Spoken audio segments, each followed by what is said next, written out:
Hello everyone, this is Ayush Katari and welcome to my YouTube channel AK Talk Sport. Today we'll be reviewing the Chelsea-Liverpool game. Match reviews, I haven't done a lot of them for football, I've done in cricket. But as the season goes on, this is one of the things I want to do, probably one of the most things I'll do depending on how things go. Chelsea, it's my club, the team I support, so that's, I think, even if I'm not able to do other teams, this is something I'll be doing very, very regularly. And you can see a lot of Chelsea content, so if you're a Chelsea fan, subscribe.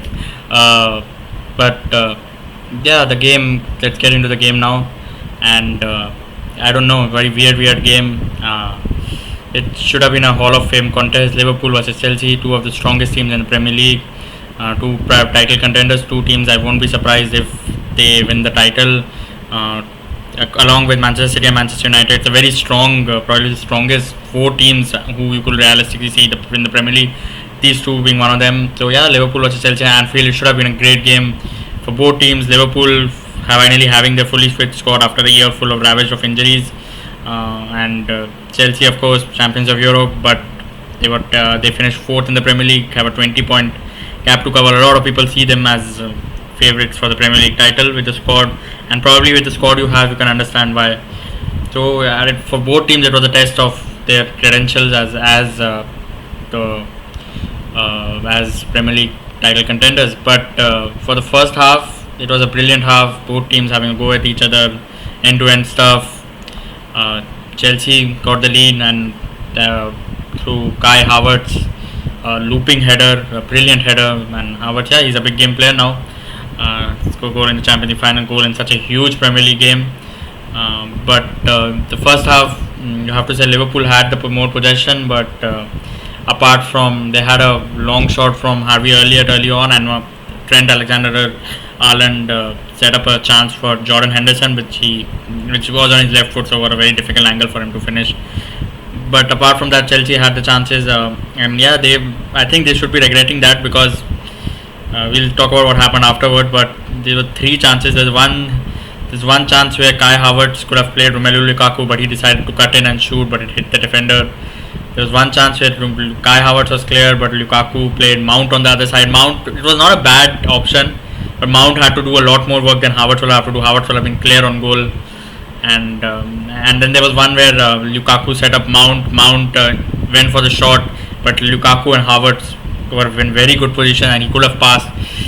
Just very poor decision making, you have to say. This is a new front three that is getting used to each other, so it's understandable. They'll get better at understanding what moves each other are making as time goes on. Lukaku has just been 2 weeks since Lukaku has come in, so they'll get used to it. But yeah, this decision making, they could have been 2, 3, 4-0 up, and yeah, it cost them. But just at the brink of half time, there was a very goal scramble near the goal line. Probably on first impression you didn't understand how that ball did not go in. On the replays, you showed it hit Reece James' hand, and referee did not give it initially. He went to the VR screen, then gave a penalty and a red card. I don't know what you make of the decision making. Tell me in the comments what you make of the decision, because for me it was a penalty, no doubt. I cannot argue against it. He stopped it with his hand, and if it didn't hit his hand, it was going into the goal.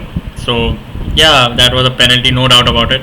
But a red card, I'm not sure about it. How is it a red card? It was a very Reece James was in a natural position. People are saying his arm moved, but his arm moved after hitting the ball. It's not, he did not hit, and it hit his knee and then hit his hand. If it directly hit his hand, probably in a natural position, I don't think that will also be a red card. But it did not directly hit his hand, it hit his knee and it hit his hand, arm for here. So yeah, and the rule states that if it hits, it's a deflection, it's not a red card. You can see that on your screen. But I don't know what Anthony Taylor decided. I don't know why Anthony Taylor still has Chelsea games.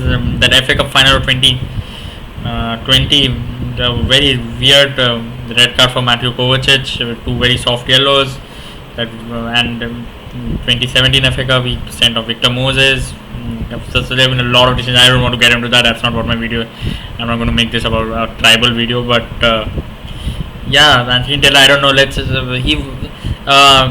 Okay, if you agree with the decision, how was the decision made? Let's talk about that. He was barely there for 5 seconds. A lot of times the referee, the VR sent him to the screen. He was barely there for 5 seconds. He was shown he just saw a still image. He did not see the entire video before the entire video could play, or he did not wait to see the entire video. Did not ask to see the entire video. He just saw a still image of the ball hitting his hand. He did not see how the ball hit his hand. Just a very bizarre way of making a decision. Just a very bizarre decision. I don't think that was a red card. This rule exists for things like what Luis Suarez did against Ghana in that 2020 World Cup quarter-final, or probably if you remember that Manchester City Chelsea game, the game where Liverpool won the title, but Fernandinho just absolutely diving to the hand. That's what that rule exists for, not for theft where it's hitting your knee and coming to the hand. I don't know if that's a if you say that's a rule, maybe the rule needs a change, but that's not the rule. As I told you, if it's a deflection, it should not be a red card. Very, very harsh decision. Chelsea were left for 10 men at Anfield with a full strength Liverpool side, but that second half, very harsh. Angelo Kante went off because of an injury. Just from bad to worse. Kai Havertz, goal scorer, he was having a good game, but he had to be taken off. Fair enough. Second year in a row it's happened to him against Liverpool. Last year in game week 2 against at Stamford Bridge, Christensen had got sent off, but and he was sent off, and Kai Havertz had to make way for another centre back. Here, Thiago Aspilicueta shifted to right wing back, and Thiago Silva to the centre back, to the middle centre back, and Andres Christensen to right centre back. So Thiago Silva came on. Havertz Kante and Mateo Kovacic replaced Angelo Kante. Instead of a 5-3-2, a 5-3-4-3, and Thomas Tuchel went to a 5-3-1 of the 5-man defense. Aspilicueta, the 3 centre back, and Marcus Alonso on the left wing back. Jorginho in the middle, Mateo Kovacic on the left, and Mason Mount on the right, and it was a flat midfield. It was not a centre back, a CDM and 2 number 8. It was a flat midfield, and Romelu Lukaku up front, and the job Chelsea plays that I'm so proud of the team as a fan, as a supporter, and I think any football watcher would be very impressed with that performance. The tactical organisation from Thomas Tuchel was great, but even more than that, what was the defending, absolute brilliant. It was absolutely incredible. It was a big point. I cannot emphasize it enough how big this point is for Chelsea. It was a draw. In any circumstances, if you told me a 1-1 draw at Liverpool, I would have taken it. Against this Liverpool side at Anfield, it was an incredible result and a very decent result going for a title race. But in these circumstances, with 10 men, what an incredible result. I think this is a statement. This is a statement performance. Don't make a mistake about it. I cannot emphasize it enough how important this point is. It's a massive statement from Thomas Tuchel. It's a massive statement from Chelsea. There's some matches every season. All things are not always rosy. You have to face tough matches. You have to face tough circumstances. Sometimes teams sometimes it's about finding the late winner where you see, this is a champion's performance. Sometimes it's grinding out results like these where you go and say this is a champion's performance, and this was a champion's performance for Chelsea. This showed what this team had made of.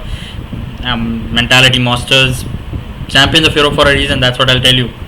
The resilience, the backs to wall mentality. This was classic Chelsea stuff, old school Chelsea stuff.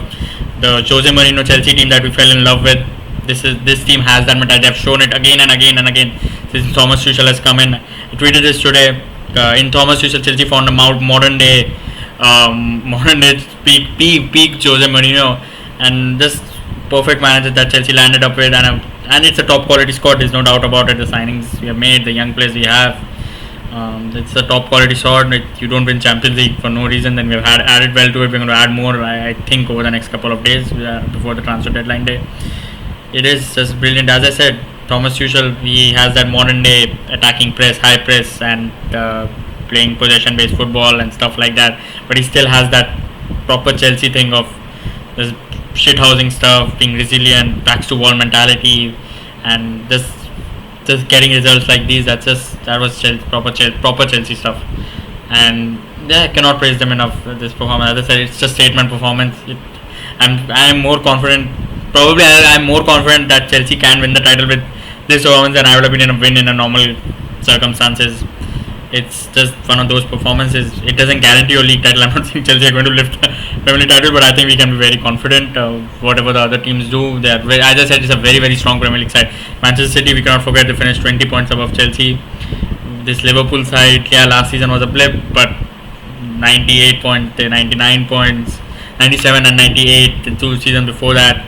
a Champions League final, a Champions League victory. Manchester United adding Cristiano Ronaldo to an already top quality squad. So yeah, it's going to be tough, but this Chelsea side has it to go all the distance. Talking about player performances, I don't think you can fault anyone. The circumstances, they were all good.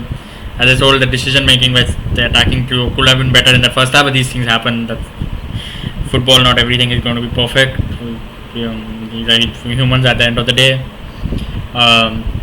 Lukaku, yeah, he faced a completely different test to what Arsenal. He was the lone man up front, and yeah, I think he did very well job. He didn't have anyone supporting him, so it was a very hard job for him. But he was holding up the ball well. He created a couple of chances, one for and one in as with 10 men with Kovacic. Kovacic, I guess he could have done better with that shot, but he's just not one of those players who you expect. He's not the player you want in that position. But that was a good run, good creative.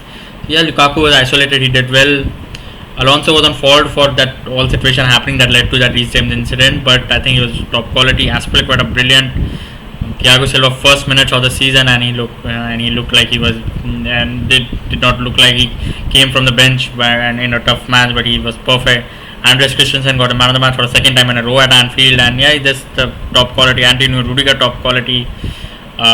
Mason Mount again, he had to drop to a very deep position in the second half, but did his job. The discipline he showed in the attack and intensity was top quality. Kovacic came from the bench, did really well. N'Golo Kante was having a top quality first half before he got that injury. Jorginho again had a bit of a. I don't think he was good in that first half, to be honest. But second half he stepped up his game. Then I made a lot of interceptions. Rock solid performance from him too.